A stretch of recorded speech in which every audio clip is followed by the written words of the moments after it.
If I was starting my houseplant collection over today, there would be a few plants I would definitely skip and never buy again. Not because they're bad plants, but years of growing them actually have taught me what actually fits in my home, what kind of conditions they can handle since I live here in the Midwest, and the amount of care I actually enjoy giving. If you were to start your houseplant collection over again, what's one houseplant you wouldn't buy a second time? First on the list, I think some of you will not be surprised by this. It is going to be a planted genus for the first list, because the first on my list are Alocasias. I am exiting Alocasias out of my collection.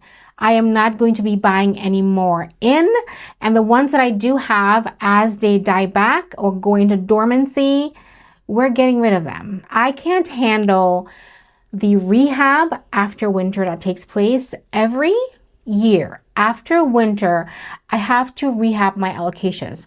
My Alocasia looks so nice and lush during summer, but once fall start coming and then we get into December and then January, it doesn't look good. Some of these Alocasias, their foliage are so stunning and it's so fun to grow, and then you get all these corms from them, but I don't have the room for it. And one thing, Alocasias, instead of growing up, they grow out. I don't like that. The Alocasias that I own, because of my growing conditions, they're the highest maintenance houseplants I have.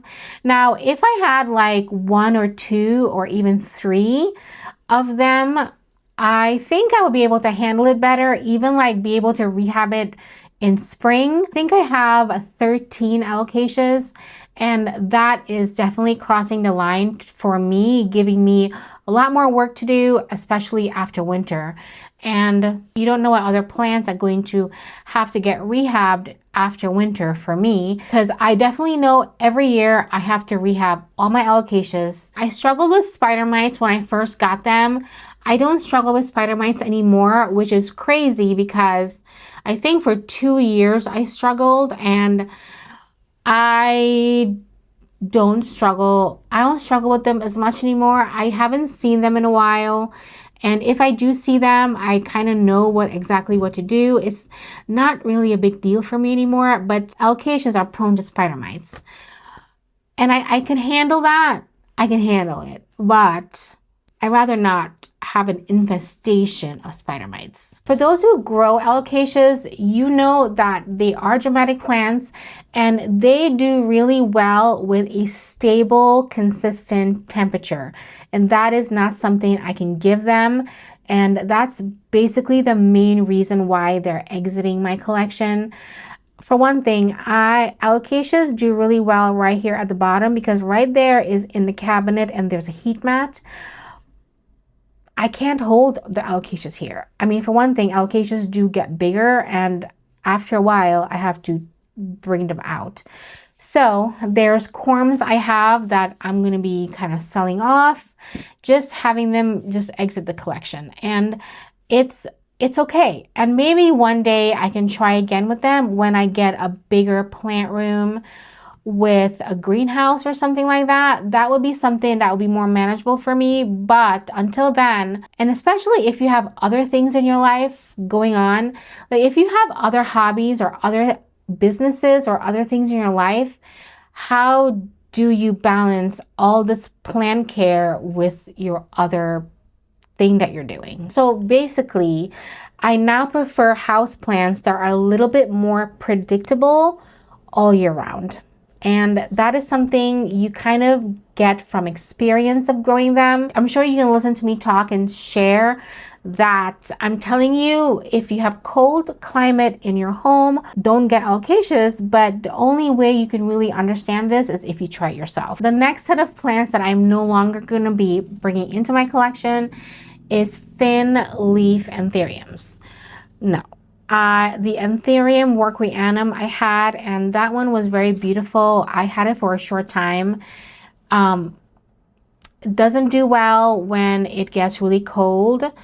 And also, usually in this cabinet, it's really cold with a very, very high humidity, and that is not good for plants at all. Especially Anthuriums don't do well with high humidity and a low temperature. Not good. Basically, I'm limiting my plant heartbreak by choosing plants that are kind of stay predictable all year round for me. I do have 2 Pothos and they're doing okay for me, but I don't know how it's gonna do once winter comes.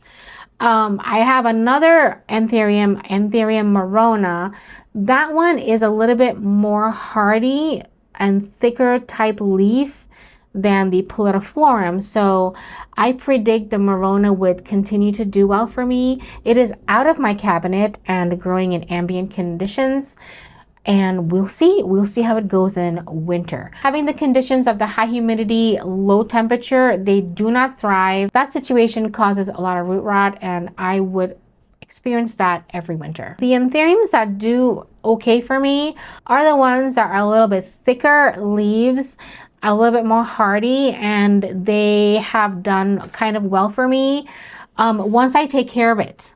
And if I start choosing plants that are more predictable, then I will be definitely better at caring for them because I wouldn't have to rehab so much at the beginning of the year. Okay, so the next one I have is an actual plant, not a plant, a genus.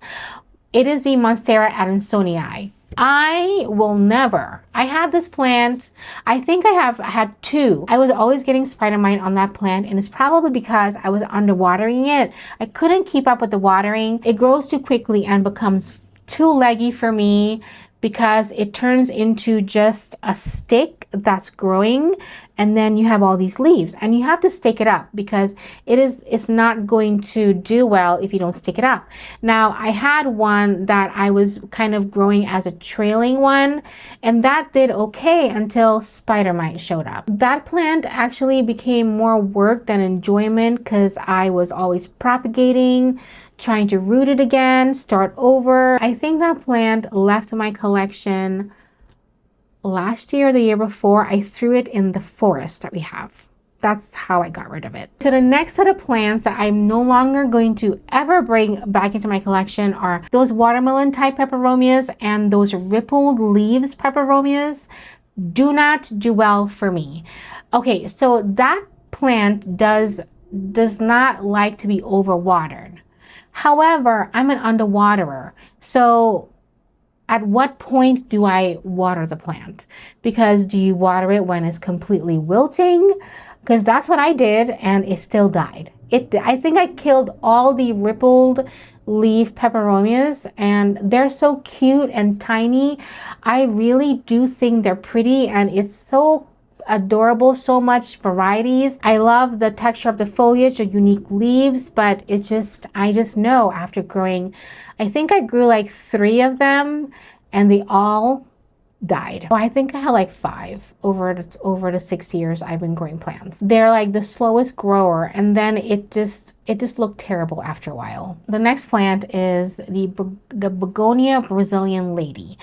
I love begonias and I have a lot of them. I don't have as much as I used to due to winter and then coming back into spring. But especially that plant, the Begonia Brazilian lady, I can tell you that it grew like it was a very, very big plant. Problem with that plant is, since it is a begonia, it does get thirsty. So once the plant gets thirsty and you water it, you're gonna lose leaves. So I had a lot of leaves, debris falling off the plant, and as the plant just kept getting bigger, more leaves would fall and dried up. I was always cleaning. It's worse than cleaning those Hoya flowers that falls off. And then as the plant matured, the veining of the plant kind of disappeared. So that's what I liked about the Begonia Brazilian lady, is there was like a lemon lime veining in the middle, and as the plant matures, it kind of disappeared. It just wasn't pretty as much anymore. So I think it left my collection about 2 years ago, and I will never bring it back into my collection. Now I know any plant that have that type of foliage, I know I don't need in my collection because it's going to grow quickly. There'll be a lot of like leaf debris, but I did enjoy growing it that one time. Just, I won't do it again. So the next plant is the Pothos Enjoy. I kind of wanted to love that plant when I got it, but I just didn't love it. I actually constantly struggled with root rot on that particular plant. I have Marble Queen Pothos. I have a Neon Pothos. I have, I think those are the only two Pothos I have. And they do really well. Now, the Marble Queen did give me some problems at first, but I don't have that problem anymore. But the Enjoy Pothos, just root rot central. I was always trying to rehab it. I had it for like 6 months, and after a while, I just said, no, the leaves was just not looking attractive to me. It's just that type of variegation. I just don't like it. There are so much more varieties of Pothos that you can choose from that would do well. The regular golden Pothos is what I struggled with too. That one also went through a lot of root rot with me, and it would never grow, but root rot was one of the things that I struggled with. I'm not sure if it was overwatering or too much underwatering. I don't know, but I couldn't get that right. But definitely, like the Pothos Enjoy, I wouldn't bring back into my collection. The next plant is the Peace Lily. I had the green Peace Lily. That kind of like was part of the plant collection that started my like houseplant journey. But after I repotted the Peace Lily, it just went downhill, and all the foliage that I really loved having, that really dark green, deep, long, lush foliage, all started to die back, and it just never recovered after the repot. I think like when I moved into this house was when I got rid of it, because I had other plants that kind of brought me more joy than this Peace Lily. So I just was happily, I didn't get rid of it. Well, I didn't give it away. I kind of, I left it outside during a frost and let it die. That is what I did to that plant. It will not be coming back into my collection. The next plant genus that will not be coming back in my collection is Syngoniums. I don't particularly like it anymore. I had a few, I enjoyed it, and after they grew up and mature, I just didn't like how it looked for me. Now, the Syngonium chiapense is a plant that's very attractive. I like it, but the other Syngoniums, I don't think they're pretty after a while. For one thing, the roots on the Syngoniums get very thick and hardy and take over the plant pot, and you have to repot it sooner. That's kind of what I was bumping into with these Syngoniums. The roots would be all the way at the bottom, and at the top there would be a lot of soil, and because of the roots being all the way at the bottom, it dried out way too quickly. But then the topsoil was a little bit moist, so you could just really risk a lot of root rot like that. I didn't enjoy growing it. So I do have one more Syngonium in my collection, and if that plant dies, it will not be coming back. The next plant will no longer come in my collection are Tradescantias. I don't like them. I liked them when I first got into plants because it was really fun rooting it and watching it grow and change and get leggy and ugly. But every time I buy a plant from an Etsy seller, that is the plant that they give you free samples of. And then you have like 10 Tradescantias. Why do I want 10 Tradescantias that wants to crawl on the ground, and I'm trying to grow it as a hanging plant, and it doesn't work that way? I just recently bought a lime green philodendron, and in that package had free Tradescantias. It went straight in the trash. I think Tradescantias are really good for beginners because you see the process of pruning and watching something grow, branching out. You see the propagating, how quickly it roots straight into soil and in water. I mean, that stuff is fun. And that was fun for me when I kind of was doing a lot of experimenting. But those days are kind of over for me. I experiment on different things now. I think like because I live where I am, I have to be so selective of the plants I choose. Last year, I did a video saying that my plant style changed, and it's so true. Like even now, my plant buying have changed, my plant style have changed. I know what I like and I know what I don't now. And sometimes I kind of go off the coloring page and buy something that I know wouldn't do well, and I just watch it go downhill. It's not fun. It's not fun seeing that. And I think like my rule is when one plant come into my collection, 2 plant goes out. I was actually making a list yesterday of all the new plants I've received that like were really plants that I wanted.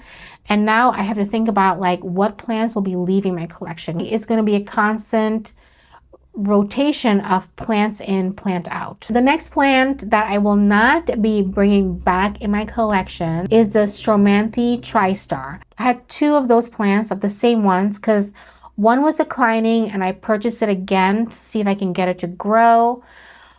They just didn't do well for me, and spider mites just was attacking it constantly. They're very beautiful. I think it would be a plant I would really love seeing in somebody else's collection. If I had a lot of plant friends here, I would go over I would go over my plant friend house just to see and hang out with her plants. Because these are some of these plants I cannot have, so I can enjoy it in somebody else's collection. As my favorite plants do grow up and mature, they're going to get bigger and they're going to need more space. As a result of that, I'm going to have to continue exiting plants out of my collection that I don't really want to grow anymore. There are some plants that I have that I know will stay forever until I decide houseplants are just no longer my thing, which I don't know when that would ever be because I actually really love growing plants. That could be another video as well because I can tell you the reasons why I love growing plants, and a lot of it have to do with mental health. Now that I've been growing my plants for over 6 years, I know and we've been living in this house for 3 years. It actually will be 3 years next month. So as a result of that, I know what will do well now because I've gone through 3 winters with plants and I see what happens. Like the first year, my Alocasias didn't do as bad, but the second year and then last year, I just watched them decline every winter. I rather fill my collection with plants that really do well with my growing conditions and then match the level of care I do enjoy giving, because I will not be rehabbing plants or watering plants Monday through Friday. There's no way I could do that. I have a life outside of plants, and we all have a life outside of plants. And part of the houseplant journey is to enjoy your plants. The minute you start not enjoying it, you need to kind of reevaluate your collection. So that is my short list. I hope you enjoy. Thanks so much for hanging out. Enjoy the rest of your day, and always remember you are loved. I still need to know your list of plants that you're not gonna get a second time.